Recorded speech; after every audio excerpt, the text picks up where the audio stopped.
Hello everyone, स्वागत है आप सभी का बस यूट्यूब चैनल रहा एजुकेशन में। प्राइमरी टीचर कैसे बने, सरकारी teacher as a primary teacher आप कैसे बन सकते हैं, इस पर आप लोगों ने तमाम प्रश्न अपने भेजे थे कमेंट सेक्शन में।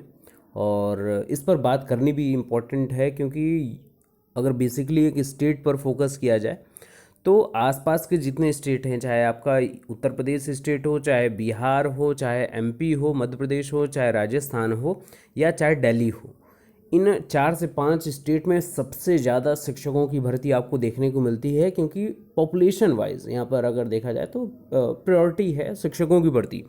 और जिस प्रकार से 2 लगातार भर्तियां हुई हैं उत्तर प्रदेश राज्य में, अगर मैं बात करूं शिक्षकों की प्राथमिक विद्यालय में, यानी कि प्राइमरी टीचर्स की government as a government teacher 68,500 पदों के लिए और फिर 69,000 पदों के लिए, तो कहीं ना कहीं एक बड़ी भर्ती आपको देखने को मिली थी। और आने वाले समय में एक बड़ी भर्ती भी आपको देखने को मिलेगी, लगभग 50,000 से ज़्यादा पदों के लिए, है ना। 50,000 से ज़्यादा पोस्ट प्राइमरी गवर्नमेंट टीचर की अगर देखने को मिलने वाली है आप लोगों को। तो आप लोगों के अंतर्मन में यही प्रश्न आता है कि सर एलिजिबिलिटी क्राइटेरिया क्या डिमांडिंग है, और कौन सा हमको कोर्स इसके लिए करना चाहिए, कौन सा कंपलसरी कोर्स होता है जो एलिजिबिलिटी क्राइटेरिया के अलावा भी होता है, सिलेक्शन प्रोसेस में क्या क्या चीज़ें कंसीडर की जाती हैं, फाइनल मेरिट सिलेक्शन मेरिट कैसे बनती है। तो सभी चीज़ों पर बहुत ही इंपॉर्टेंट तरीके से बातचीत करेंगे। छोटा सा वीडियो है, सबसे सटीक सबसे सरल तरीका हम इस वीडियो में बातचीत करेंगे। और उसके बाद अंत में जो सबसे ज़्यादा आपको मोटिवेट करता है सैलरी और प्रमोशन, उस पर भी बातचीत करेंगे। चलिए फटाफट बिना किसी देरी के वीडियो शुरू करते हैं। ऐसे ही ढेर सारी जानकारियों के लिए डिस्क्रिप्शन में प्लेलिस्ट है, आप जरूर उसको देख लीजिएगा। सबसे पहले गवर्नमेंट टीचर, सरकारी टीचर बनने का जो सपना है सभी युवाओं के मन में रहता है। जब आप अपनी प्रॉपर ग्रेजुएशन आप कर लेते हो तो उसके बाद आप अपने आप को कहीं ना कहीं सेट देखते हो उस समाज में, जो प्रतिष्ठा अपनी बनाने के लिए। तो कहीं ना कहीं युवाओं के अंतर्मन में यही रहता है कि हम सिक्योरिटी पर्पस से फोकस करेंगे और अपनी एजुकेशन के बेसिस पे हम कुछ अच्छा दे पाएंगे समाज को। तो वो शिक्षक की तरफ ही एज अ टीचर अपने आप को गवर्नमेंट टीचर देखना चाहते हैं। तो सबसे पहले अगर मैं बात करूं प्राइमरी टीचर बनने के लिए एलिजिबिलिटी क्राइटेरिया क्या क्या है, तो अगर मैं एलिजिबिलिटी क्राइटेरिया के ऊपर बातचीत करता हूं तो आप कम से कम क्लास 12th आप पास हो गए हों, है ना। तो 12th के बाद ही आप डिप्लोमा या डिग्री कोर्स कर सकते हैं। जैसे BLED है, ये बैचलर कोर्स है एजुकेशन में, और ये 4 सालों का बैचलर कोर्स होता है क्लास 12th के बाद। इसमें एडमिशन के लिए कई इंस्टीट्यूट आपकी मेरिट बेसिस पे आपका एडमिशन कर देती हैं, और कई कई जगह आपको एग्ज़ाम देना पड़ता है ना, सिलेक्शन एग्ज़ाम जो होता है आपका। और आप क्लास 12th के बाद BEd भी कर सकते हैं, जो नई एजुकेशन पॉलिसी NEP के 2020 के तहत लागू की गई है। और ये भी 4 सालों का BEd कोर्स होगा। तो दोनों 4-4 साल के हैं, आप दोनों को फोकस तरीके से देख सकते हैं। दूसरा है ऑप्शन आपके पास कि आपकी ग्रेजुएट हों अगर आप, तो ग्रेजुएशन पूरी करने के बाद आप DLED डिप्लोमा कर सकते हैं 2 सालों का, या फिर 2 सालों का एजुकेशन कोर्स बैचलर कोर्स जो BEd का होता है वो आप कर सकते हैं। तो दोनों के लिए सेम आपके लिए टाइम है। तो ये एलिजिबिलिटी क्राइटेरिया है प्राइमरी टीचर की तरफ अपना एक स्टेप आगे बढ़ाने के लिए। सेकंड स्टेप क्या आता है, सेकंड स्टेप जो सबसे इम्पॉर्टेंट स्टेप है वो है एलिजिबिलिटी आपकी, कि आप जब ये डिप्लोमा कोर्स या डिग्री कोर्स कर चुके हों, DLED BLED BEd, तो उसके बाद आपको एक सबसे कंपलसरी टीचर एलिजिबिलिटी टेस्ट देना पड़ता है। ये टीचर एलिजिबिलिटी टेस्ट क्या है, ये 2 प्रकार का टेस्ट होता है। ये एक स्टेट अपने अपने TT कराती है, टीचर एलिजिबिलिटी टेस्ट, और सेंट्रल अपना एक टीचर एलिजिबिलिटी टेस्ट कराता है। सेंट्रल का सबको पता है CTET के नाम से जाना जाता है, प्राइमरी के लिए अलग पेपर होता है और 6 to 8 के लिए अलग पेपर होता है ना।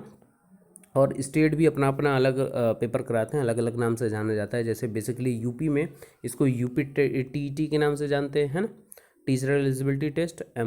MP में MP TET के नाम से जानते हैं, हरियाणा में STT के नाम से जानते हैं, और राजस्थान में REET रीट के नाम से जानते हैं, है ना। बिहार में बिहार TET के नाम से जानते हैं। तो अलग अलग आपके स्टेट के TET होते हैं। देखिए अब दोनों में डिफरेंस क्या होता है, आपके मन में यही बात आएगी। स्टेट TET स्टेट की भर्तियों के लिए लागू होंगी।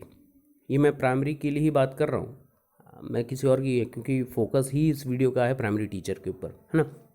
तो स्टेट की टीटी अगर आप क्वालिफाई करते हो, जो आमतौर पर एग्ज़ाम होता है 150 मार्क्स का रहता है, 150 क्वेश्चंस रहते हैं। आप अगर रिजर्वेशन से बिलोंग करते हो तो 150 में आपको 82 मार्क्स चाहिए रहता है, बस क्वालिफाइंग नेचर होता है इसका। और अगर आप जनरल कैटेगरी में आते हैं तो आपको 90 मार्क्स चाहिए रहते हैं 150 में, बस आप क्वालिफाई कर लेंगे। तो इसको क्वालिफाई करने का ये पॉइंट रहता है, दोनों सेंट्रल टीटी और स्टेट टीटी दोनों का यही हाल है, क्वालिफाइंग नेचर का होता है। और अगर आप क्वालिफाई कर लेते हैं तो आप अगले स्टेप के लिए एलिजिबल हो जाते हैं कि आप अगला जो शिक्षक भर्ती परीक्षा होगी, यानी टीचर सिलेक्शन जो एग्ज़ाम होता है, आप उसके लिए एलिजिबल हो और अगली शिक्षक भर्ती के लिए आप आगे बढ़ सकते हो। तो ये क्वालिफाई आपने कर लिया, और फिर क्वालिफाई करने के बाद अगला जो स्टेप आता है, देखिए यहाँ पर इसकी मेरिट कोई नहीं काउंट होती है कहीं पर भी, बस आप क्वालिफाई होनी चाहिए, है ना। फिर अगले स्टेप पे आ जाते हैं आप, अगला एग्ज़ाम जैसे यूपी में सुपर टीटी के नाम से जाना जाता है, और भी स्टेट में आप टीचर सिलेक्शन एग्ज़ाम या शिक्षक भर्ती के नाम से आप उसको जान सकते हैं।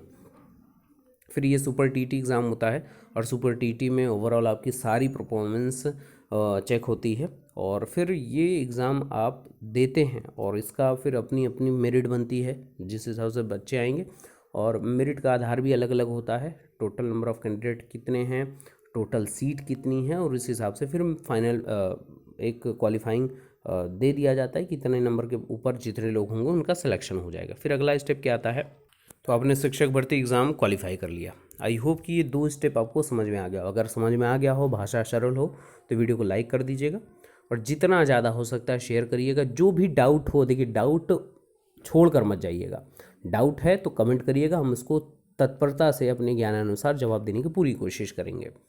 फिर फाइनल सिलेक्शन का क्या रहता है क्राइटेरिया, देखिए एग्ज़ाम में आपके कुछ मार्क्स आए और आपने एकेडमिक कम से कम ग्रेजुएशन किया हुआ है और डिप्लोमा या डिग्री कोर्स किया हुआ है ना, डीएलएड किया है, बीएलएड किया है या बीएड किया हुआ है आपने, तो इसको बोलते हैं एकेडमिक्स, इनकी मेरिट बनती है। जैसे यूपी का मैं स्पेशली बात करूं तो यहाँ पर एकेडमिक मेरिट प्लस एग्ज़ाम की मेरिट, जो सुपर टेट आपने दिया हुआ है उसका मेरिट, इन दोनों की मेरिट निकालने के बाद, दोनों को एक साथ जोड़ने के बाद फाइनल मेरिट, जिसको आप गुणांक बोलते हैं, सिलेक्शन गुणांक, तो उस तक आपका मेरिट बनना चाहिए, तो ही आप सिलेक्शन प्रोसेस के अंदर, यानी कि मोटे मोटे तौर पे देखा जाए तो 3 चरण हैं आपके एग्ज़ाम का। पहला है आपका यूपी टेट या स्टेट टेट आप जिसको बोलते हैं, या सी टेट के नाम से जानते हैं।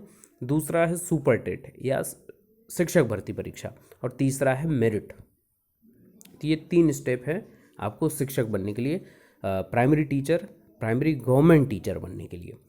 फिर यहाँ पर आपका मेरिट बेसिस पे आपका चयन होता है, एकेडमिक मेरिट होती है और एग्ज़ाम मेरिट। एकेडमिक मेरिट क्या होती है, मैं UP selection, UP board, UP state की बात करूँ अगर, तो आपके हाई स्कूल से लेकर क्लास 10th 12th ग्रेजुएशन, ये 3 चीज़ें, और आपका आपने डिप्लोमा किया है यानी डीएलएड किया है या बीएड किया है, बीएलएड किया है, तो उसकी मेरिट सबके 10% निकाल लेते हैं। 10% का क्या मतलब है, अगर आप इस गुणांक निकालना नहीं जानते हैं तो डिस्क्रिप्शन में मैंने लिंक दे दी है टीचर हेल्प के नाम से प्लेलिस्ट, उसमें आप जाकर देख सकते हैं। आपकी पूरी मदद करने के लिए यही चैनल ये बना हुआ है, तो आप बस अपने प्रश्न रखिए और उसका जवाब पाइए। कौन से टॉपिक पर वीडियो चाहते हैं कमेंट करते रहिए। हाँ, तो एकेडमिक मेरिट हो गई, और आपने एग्ज़ाम में कितना स्कोर किया हुआ है, फिर उसकी मेरिट परसेंटेज निकाल कर दोनों को जोड़ने के बाद आपकी ओवरऑल मेरिट बनती है, और इसी पर आपका सिलेक्शन होता है। तो ये मोटे मोटे तौर पर कुछ बातचीत रही है एग्ज़ाम पॉइंट ऑफ व्यू को लेकर। अब दूसरी इंपॉर्टेंट बात जो आपको कुछ ज़्यादा ही मोटिवेट करती है, सैलरी। परमानेंट आप गवर्नमेंट टीचर रहते हैं, कई स्टेट में कॉन्ट्रैक्ट बेसिस पे टीचर्स रहते हैं जहाँ पर सैलरी लगभग 15,000 से लगाकर 20,000 25,000 होती है कॉन्ट्रैक्ट बेसिस पे। लेकिन आप परमानेंट टीचर हो जाते हैं, प्राइमरी टीचर गवर्नमेंट टीचर के हिसाब से, और क्लास 1 to 5 के लिए आप होते हैं, और आपका जब प्रमोशन होगा तो आप 6 to 8 के लिए भी जा सकते हैं। फिर सैलरी उसी हिसाब से आपकी पर ईयर आपका डीए जिस हिसाब से बढ़ता है उस हिसाब से आपकी सैलरी भी बढ़ती रहती है, इंक्रीमेंट होता रहता है, और उस हिसाब से फिर कुछ वर्षों बाद 5 साल 6 साल के बाद आपका प्रमोशन भी हो जाता है।